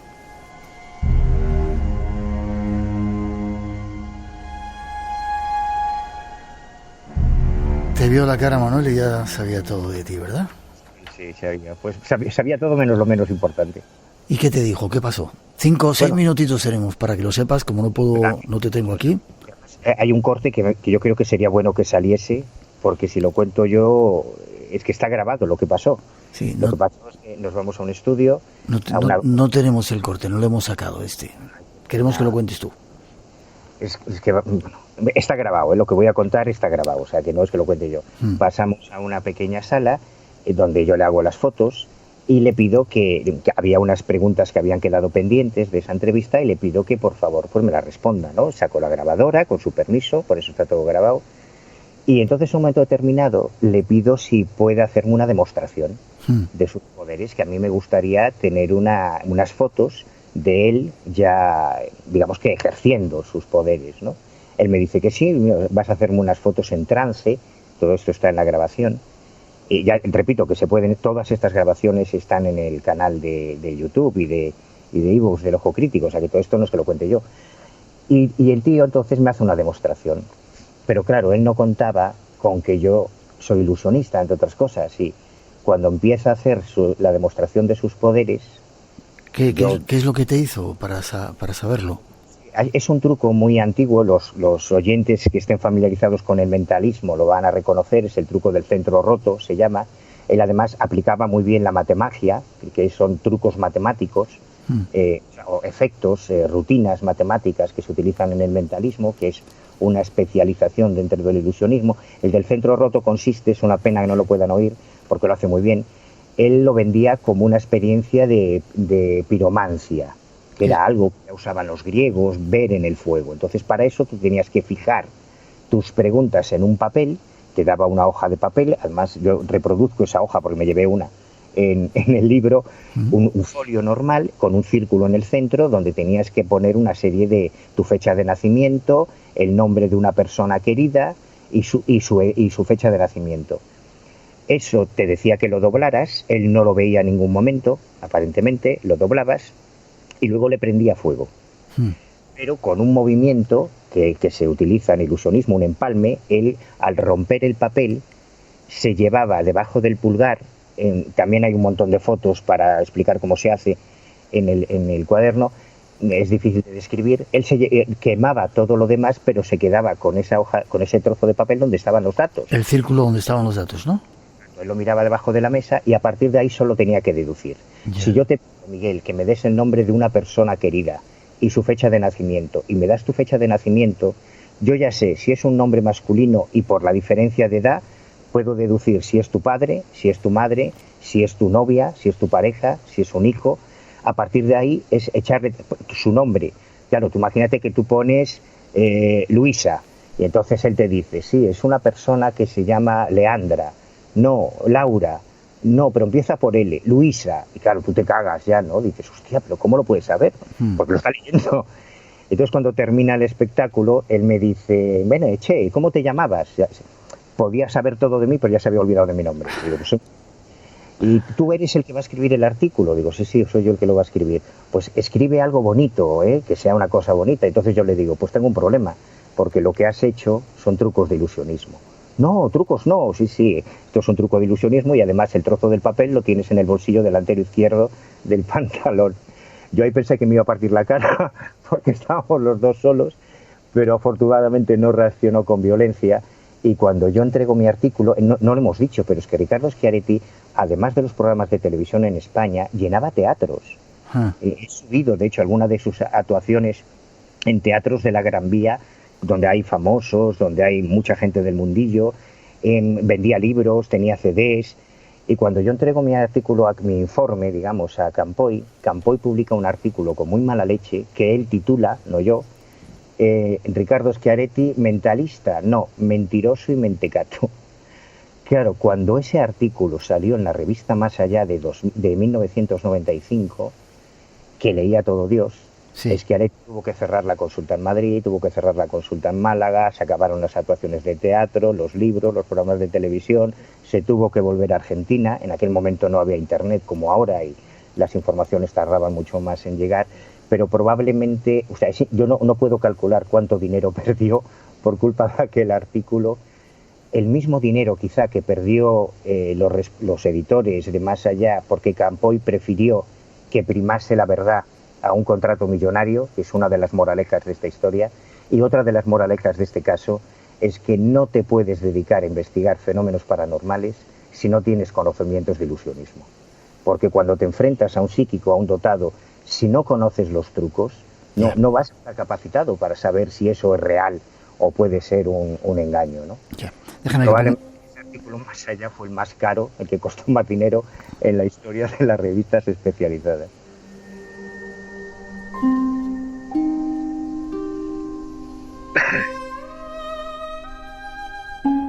Casi terminando, Manuel. Schiaretti vuelve a Argentina, huye de España. Yo recuerdo que estuvimos reunidos con él y eso, me alegró mucho que se fuera de este país, sobre todo porque no engañara a la gente. Pero él justificaba el fraude diciendo que fomentaba el placebo, el efecto placebo en los enfermos, ¿no? Es lo que dicen siempre. Yo cada vez que he pillado a uno de estos suelen decir lo mismo. Él decía, bueno, sí, es verdad, hago efectos de ilusionismo, pero para conseguir que la gente crea en mí, tenga fe en mí y así se puedan curar. Ya. Es una forma.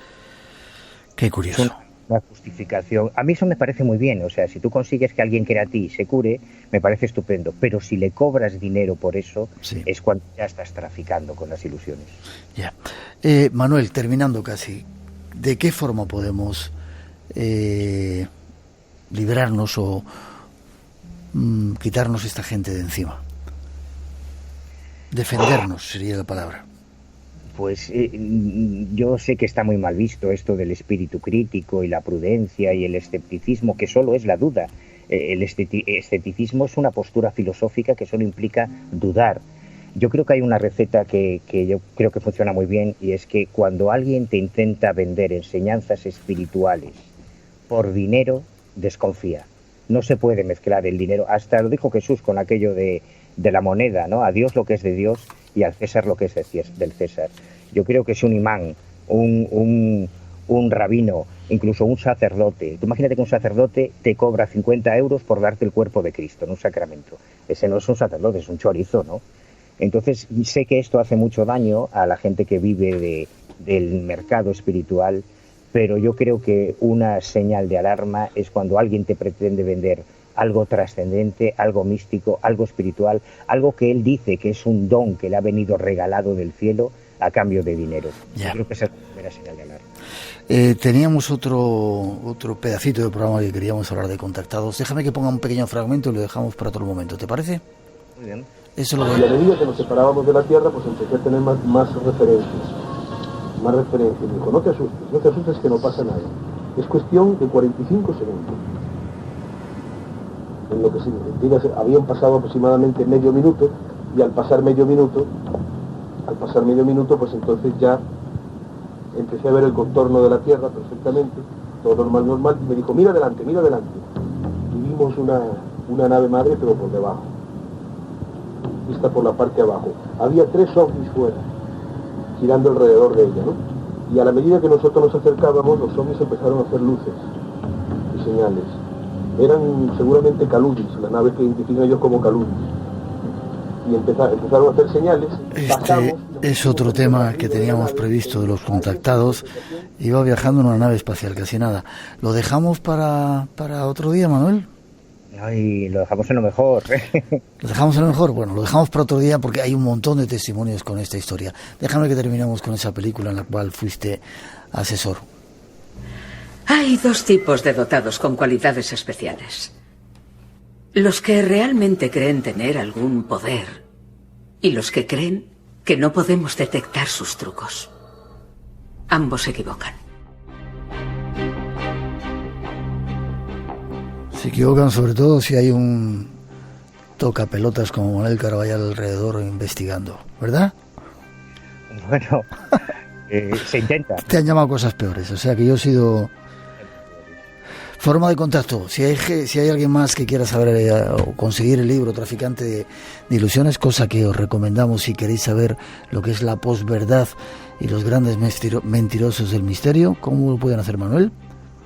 Pues mira, una amiga me ha regalado una serie de páginas y blogs donde se pueden acceder y a otros contenidos y a los documentos, que una es colección cuaderno de campo blogspot.com, por ejemplo, y si no a través de eBay, en Amazon, en todo colección, en las plataformas online o buscando por Google, es fácil de localizar.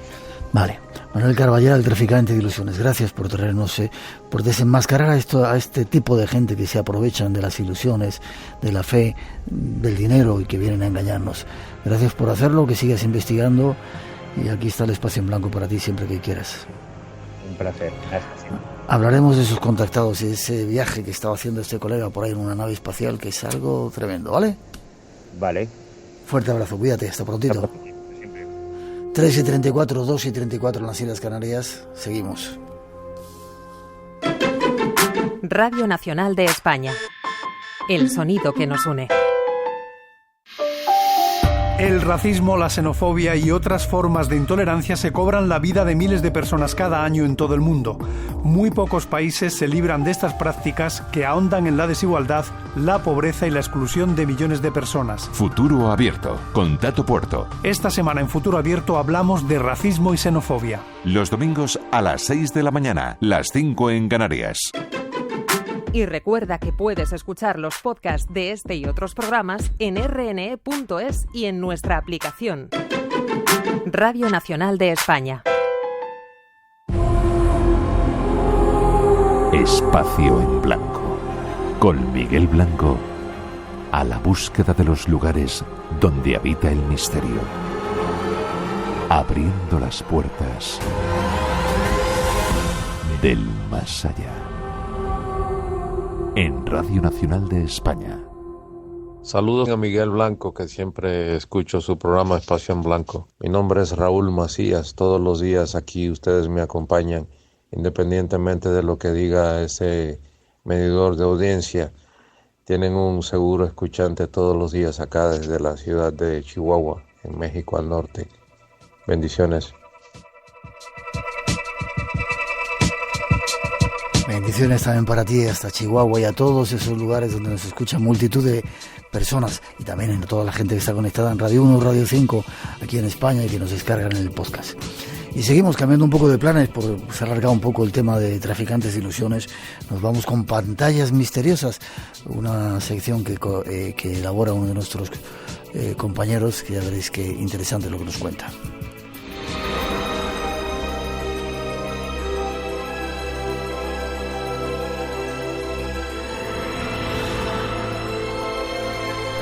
Esta música nos lleva a una nueva sección del programa que ha creado nuestro siguiente invitado. Pantallas misteriosas lo llama, y el autor es Francisco Javier Millán. Buenas noches. Muy buenas noches, ¿qué tal, Miguel? ¿Cómo te llamo, Paco? ¿Javier? ¿Cómo? Javier, mejor. Javier. Bien, contento de estar contigo. Enhorabuena por el trabajo que te has hecho con este tema que vamos a tocar hoy, que a mí en principio no me llama mucho la atención, quizá porque no me gustó mucho la película cuando la vi, ¿sabes? Bueno, yo creo que esta película es generacional. A mí me tocó muy fuerte porque, claro, yo tenía 10 años cuando la vi. O sea, yo quizá era un pelín, tenía 12 y ya no me gustó tanto. Sí, por 2 años. Sí, debía ser algo así. Pero has hecho un trabajo absolutamente increíble. Estamos hablando de los Goonies, ¿verdad?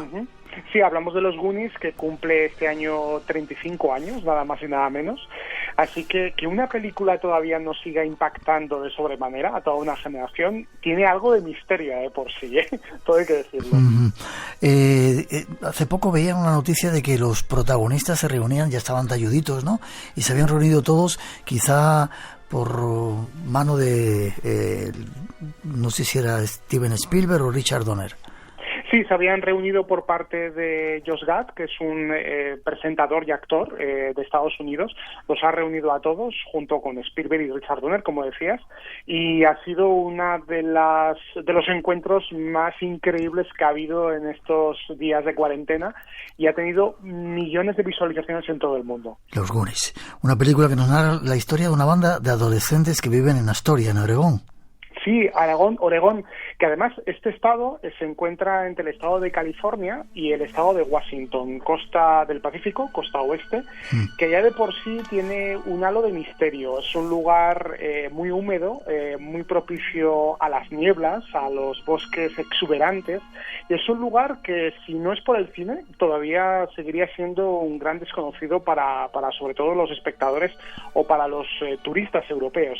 En este lugar solamente acudían hasta el estreno y rodaje de las películas surferos, gente que cruzaba por sus caminos haciendo trekking, y hay que decir que también es una de las zonas más peligrosas del mundo a nivel de ríos, porque ahí se encuentra la desembocadura del río Columbia, que por culpa de las fuertes olas que tiene el Océano Pacífico y los bancos de arena, ha producido muchísimos naufragios muy similares a los de Willy el Tuerto. Ya. ¿Y por qué se hizo tan famosa, fue tan importante la película? Quizá porque es una mezcla de tesoros, acción, niños, aventuras como Indiana Jones y demás. Sí, así es una gran mezcla. Cuando tú veías esta película siendo niño, querías ser como ellos, querías ser uno de los Goonies y protagonizar una gran aventura en busca de un mapa de un tesoro. Además, el propio Spielberg lo dijo, qué emocionante puede ser encontrar un galeón del siglo XVII encerrado en una cueva. Es algo mítico, muy icónico, y que desde luego le hubiera encantado a cualquier niño de los años 80. De niños adolescentes, y ahí se monta un poco todo el asunto, ¿no? Cuéntame, vamos a situarnos más, si te parece. Mira, la historia arranca cuando los niños en una tarde de tormenta suben al desván y de repente encuentran detrás de un cuadro, encuentran un mapa, que es el mapa de Willy el Tuerto. Willy el Tuerto era un pirata español, hace referencia a Guillermo el Tuerto, que huía de la Armada inglesa y al final se escondió en una cueva que fue bombardeada por los ingleses, y ahí se quedó encerrado con un magnífico tesoro espectacular lleno de doblones de oro, rubíes y joyas de todo tipo. Los niños encuentran el mapa y acceden a una red de túneles que está por debajo de Astoria, y acceden a un lugar magnífico que, eso sí, tiene bastantes trampas para llegar hasta allí. Vale, tenemos un pedacito que nos hemos preparado de la historia de algo de la película. Primer dato que usamos, español, ese Willy el Tuerto, ¿vale? ¿Escuchamos el diálogo de la película? Vamos a ello. Vamos. ¿Qué vas a hacer? Mike ha encontrado un mapa. Sí. Mira lo que pone. 1632 era un año. No, es tu récord de salto con pértiga. Sí, es un año, Gordy. Mira, Data, un mapa de esta costa. ¿Qué será esto que está en italiano? No lo sé. Cazas, tú sabes italiano. Traduce esto de aquí. Sí, traduce esto. El rufián que intentare descifrar el contenido de este mapa pagará su osadía con la más terrible de las muertes. Este mapa es muy antiguo. Todo el mundo buscaba esto, hasta nuestros padres, cuando tenían nuestra edad. ¿No habéis oído hablar de ese tío? ¿Cómo se llamaba ese pirata? Willy el Tuerto. Willy el Tuerto. Willy el Tuerto. Sí, fue el pirata más famoso de su tiempo. Mi padre me contó la historia. Papá es capaz de todo con tal de que te duermas. No. Willy el Tuerto robó una vez un tesoro. Wow. Un tesoro de rubíes, esmeraldas. ¿Y diamantes? Diamantes. Se llevó todo ese tesoro a su barco y navegó hacia Occidente, hasta que el rey de Inglaterra se enteró y mandó tras de él a toda su armada para que le apresaran. Y la armada, bueno, tardaron un par de semanas, pero alcanzaron a Willy. Y entonces hubo una horrible guerra entre la armada y el barco de Willy y el infierno. Durante la batalla disparaban todos los cañones y las balas silbaban por todas partes. Entonces Willy huyó, porque él sabía que si se quedaba acabarían matándole. Entonces entró en una cueva y luego los ingleses volaron las rocas de la entrada. Entonces él se quedó encerrado y nunca volvió a salir. ¿Nunca? Nunca. ¿Jamás? Jamás. Oh, tío. Lo cuentas tan cursi como papá. Todo eso es cierto. ¿Sabéis lo que me dijo? Me dijo que Willy el Tuerto y los suyos pasaron allí 5 o 6 años. Wow, estuvieron 5 o 6 excavando años. túneles y túneles, poniendo Poniendo trampas. Eso he dicho, poniendo trampas para el que quisiera entrar muriese. Y luego mató a todos sus hombres. ¿Por qué los mató? Porque no quería que le quitaran su tesoro. Oye, espera un momento, Mikey. Si mató a todos sus hombres, ¿quién sacó el mapa de allí y contó la historia? Eso mismo le pregunté a papá. Y me dijo que uno de los hombres debió escapar con el mapa. Y entonces... Mikey, yo te creo. Pues yo no. No me creo ni Pues una yo sí que palabra. te creo, Nos has Mikey. metido una trola. Todo es mentira. Gordy, ¿qué has roto esta vez? Tíos, mirad esto. ¿Habéis oído hablar alguna vez de Chester Copperpot? ¿Copperpot? Dice... Chester Copperpot Esos son los ingredientes de la película, ¿verdad? Tesoros, trampas, adolescentes. Y parece que Steven Spielberg y el autor de la historia original, Chris Columbus, se basaron en leyendas que había en la zona, ¿verdad?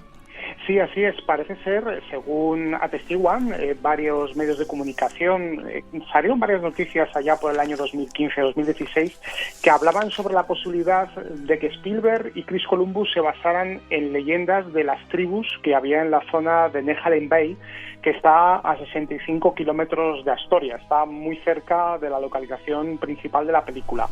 Nos tenemos que ir a un lugar concreto que se llama la montaña Neacanie, que está en el Oswald Street Park West, en la costa del Pacífico, como decíamos. Es una montaña de unos 512 metros de altura y este era un lugar habitual de fondeo para todos los galeones, tanto ingleses como españoles y holandeses, que llegaban hasta esas costas. Tenemos que valorar desde el punto de vista de cómo era llegar hasta allí, porque había que atravesar, no a través del Canal de Panamá, porque no existía, sino dar la vuelta por debajo, por el cono sur, pasando por el Cabo de Hornos para luego retornar hacia arriba y subir remontando el Océano Pacífico hasta las costas de lo que es hoy Oregón. Así que era ya de por sí toda una odisea. Fíjate, esta montaña, la Neacanie, era llamada por las tribus indias como el lugar de Dios. Y es un lugar del que parte una leyenda propia de los primeros años de la Quimera del Oro y que nos habla de otro mito como es el cofre del hombre muerto. Tengo aquí unos datos. Había cerquita un lugar que se llama Manzanita Town, ¿era así? Manzanita de algo español. Y déjame que lea un poquito. Decía que era una pequeña pedanía de 598 personas, 315 casas, 176 familias. Todo un destino de fábula. Y había una leyenda que decía que si aquellos hombres con armaduras llenaron el interior de una montaña con tesoros, que si los indios no profanarían nunca la tumba de nadie, que si junto al tesoro, en el interior de la montaña, yacían postrados decenas de esqueletos, que si allí se mató un esclavo negro con una espada en la cima de un túmulo de oro y plata. Ahí está todos los ingredientes, ¿verdad?, que recogió Steven Spielberg. que además esto del cofre del hombre muerto también me suena a lo que recogió Robert Louis Stevenson en sus novelas tipo La isla del tesoro. Por lo tanto, también hay un origen literario que parte de estas leyendas. Pero es que hay algo más, Miguel, porque en el siglo XIX, en esos albores de la fiebre del oro, que afectó mucho sobre todo en la zona de Yukon, en Alaska, había un tal Pat Smith que fue en busca de evidencias arqueológicas en la zona, las encontró y parece ser que tuvo bastantes indicios de la posibilidad de que hubiera ese tesoro que antes has nombrado. Al final él no lo encontró y lo que provocó es que hubiera un montón de gente, por eso del boca a boca, que acudieran al lugar a excavar en esa zona. ¿Qué ocurrió? Que al final el Estado de Oregón y en concreto el Departamento de Parques del Estado tomara la decisión de prohibir cavar en toda la extensión del parque. Algo parecido a lo que ocurre con Rennes-les-Châteaux, ¿verdad? Que está prohibidísimo excavar allí. Pero es que hay más, por algo será, exacto, pero es que hay algo más. También tenemos a otro personaje que es un cazador de pieles llamado Thomas Mackay, que al parecer encontró algo allí.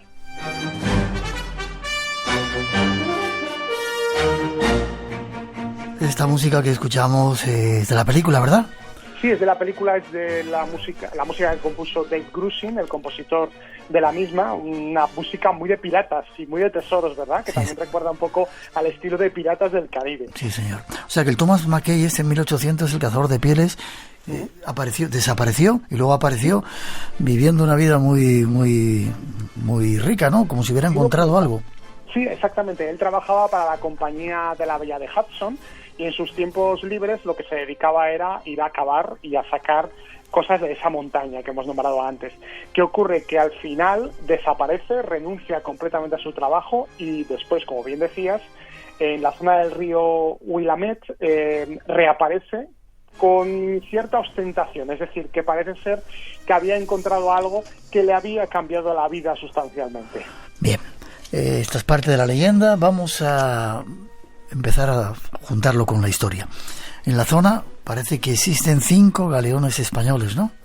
Sí, se han dado, según los archivos españoles, varias desapariciones, entre ellos, por ejemplo, el San Juanillo, que fue perdido en 1538, el San Juan, también perdido en 1586, el San Antonio en 1603, el San Francisco Javier, que zarpó en 1705 y del que nunca más se supo, y el San José, que zarpó del puerto base de San Blas un 16 de junio de 1769 y también acabó desapareciendo en esas aguas turbulentas.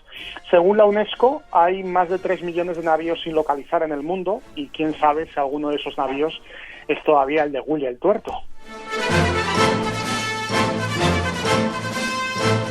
Eso quiere decir que la leyenda ya no es tanta leyenda, sino que hay datos históricos de que por allí había algunos barcos españoles y que quizá alguno de ellos llevara ese tesoro en el cual se basa la película Los Goonies, cosa que no sabíamos, ¿verdad? Se basa en un barco español hundido allí con tesoros.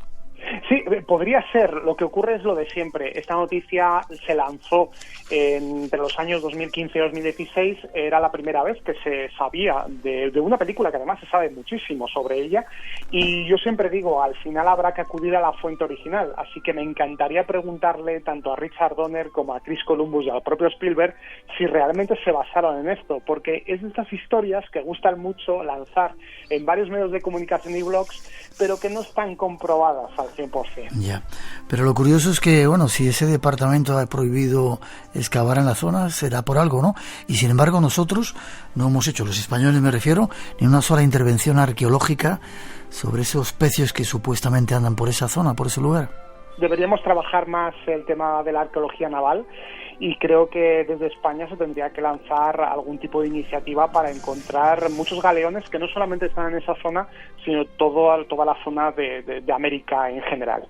Vale, Los Goonies, la película de Los Goonies, ese éxito increíble de Steven Spielberg, basada supuestamente o seguramente en el hundimiento de un pecio español, un barco español lleno de tesoros. Para terminar, la expedición de Lewis y Clark, ¿quiénes son estos tipos?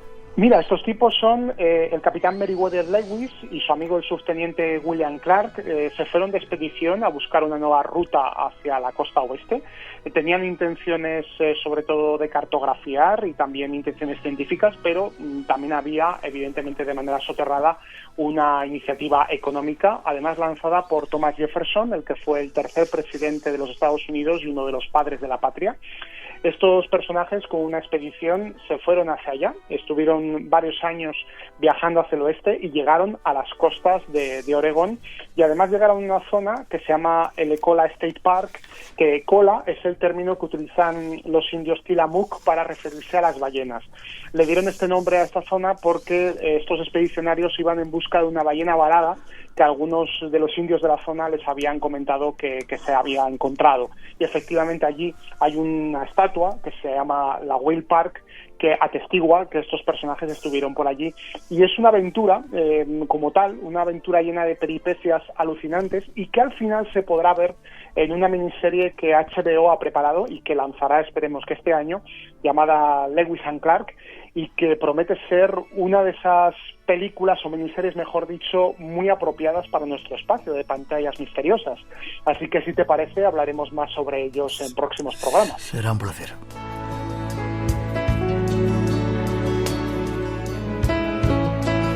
Terminamos este capítulo de Pantallas Misteriosas, Javier, con sacando esa conclusión. Los Goonies, esa película de culto para muchas generaciones. Yo voy a volver a verla, te lo prometo, ¿sabes? Harás muy bien, te sentirás niño otra vez. Seguro. Por esa mezcla de misterios, de tesoros, de trampas, muy a lo Indiana Jones, basado en un barco antiguo español. Qué bonito. Forma de contacto contigo. Ya sabes, a través de las redes sociales, buscándome como con el nombre Francisco Javier Villay. Ha sido un placer que hayas estado aquí. Sigue descubriendo los más misterios del cine en las pantallas, ¿vale? Igualmente, Miguel, es un placer. Igualmente, te deseo lo mejor. Un abrazote fuerte. Igualmente, nos vemos. Hasta pronto.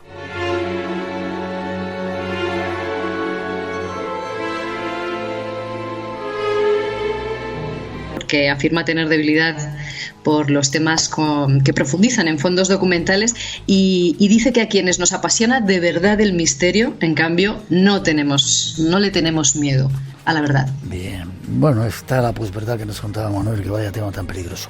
Adelantamos los ganadores de la semana pasada, si te parece.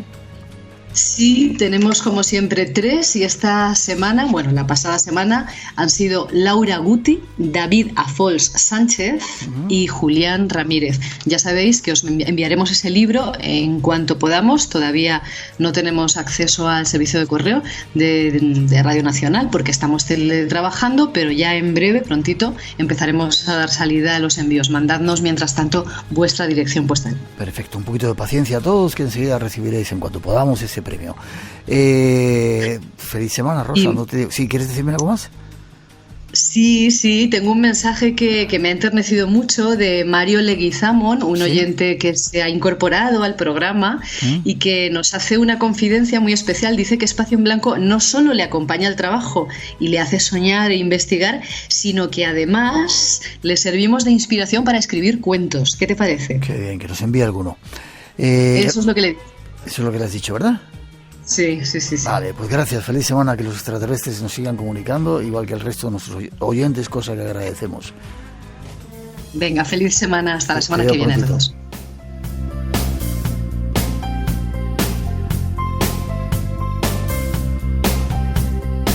Y terminamos por hoy, concluyen estas 2 horas, a disfrutar ahora ya de este calorcito veraniego y a cuidarse.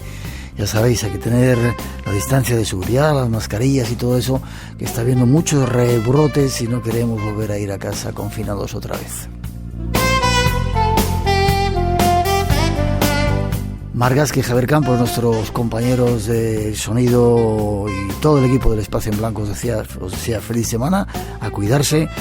Os dejamos con 2 trillones de átomos de David Sierra y con nuestros compañeros José Luis Aragón y Carlos Toral, que os van a dar las noticias de las 4. Nosotros volvemos en 7 días, nos encontramos en el Espacio en Blanco y os dejamos con un poquito de nuestra mejor música.